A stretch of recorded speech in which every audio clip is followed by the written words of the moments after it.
අපේ database management subject එකට අදාළව අපි කතා කරන question series එකේ question set 43 තමයි අද අපි කතා කරන්න බලාපොරොත්තු වෙන්නේ.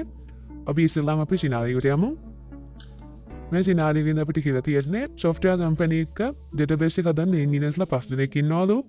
ඒ වගේම අපි මේ 5 දෙනාගෙන් එක්කෙනෙක් කියලා හිතන්න කියලා කියනවා. ඒ වගේම company එක අපි වැඩ කරන software හදන company එකලු ඒ වගේම අපිව පත් කරලා දිනවලු ඒක database එක හදන වැටේට මේ දීලා තියෙන product සහ brand කියන tables පාවිච්චි කරලා අපිට දීලා තියෙන ප්‍රශ්න වලට උත්තර ලියන්න කියලා මේකදී අපිට කියලා තියෙනවා. අපි ඊළඟට බලමු අපිට දීලා තියෙන ප්‍රශ්න මොනවද කියලා. පළවෙනි ප්‍රශ්නෙන් අපිට කියලා තියෙන්නේ relational algebra කුරේක ලියන්නලු chok කියන විස්කට් එක හොයාගන්න අපේ product table එකේ. මේකදී අපිට selection operator එක පාවිච්චි කරන්න වෙනවා.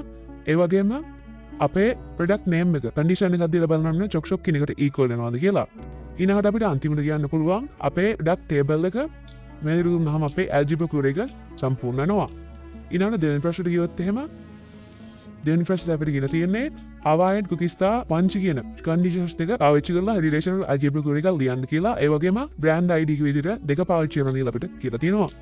මේකදී අපිට selection එක පාවිච්චි කරන්න පුළුවන්. ඊළඟට අපිට product name එක Hawaiian cookies විදිහට brand id එක 2 කියන විදිහට දෙන්න පුළුවන්. මේකදී අපිට conditions දෙකක් පාවිච්චි කරන නිසා and operator එක අපිට මෙතනින් පාවිච්චි කරන්න පුළුවන්. ඊළඟට අන්තිමට අපේ table එක දෙන්න පුළුවන්. ඒ තමයි product කියන එක. ඊළඟට අපි තුන්වෙනි ප්‍රශ්නේ ගියොත් එහෙම තුන්වෙනි ප්‍රශ්නෙන් අපිට කියලා තියෙන්නේ SQL queries design කරලා තියනවලු අනිත් members ලා විසින් ඒගොල්ලන්ගේ අවශ්‍යතා අනුව අපිට කියලා තියෙනවා ඒවට හරියන relational algebra query එක හදන්න කියලා. පළවෙනි query එක තමයි select product name from product කියලා කියන්නේ. මේකදී අපේ projection operator එක පාවිච්චි කරන්න සිද්ධ වෙනවා. ඊළඟට අපි මෙතනින් select කරගන්න ඕනේ column name එක දෙන්න ඕනේ. ඒ තමයි product name කියන එක. ඊළඟට අපි දෙන්න ඕනේ අපේ product එක. මේ විදිහ තමයි ඒකට අදාළ query එක අපිට බලා ගන්න හම්බෙන්නේ. ඊළඟ ප්‍රශ්නේ ගියොත් එහෙම ඒකදී අපිට කියලා තියෙන්නේ select product name from product where brand id equal to කියන එකට.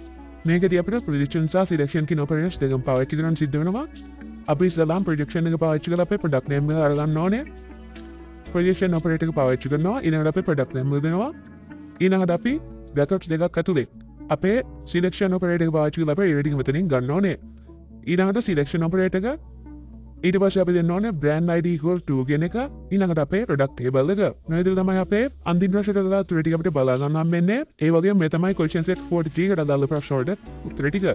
අපි question set 44 එකත් එක්ක ඊළඟ වීඩියෝ එකේදී හම්බෙමු.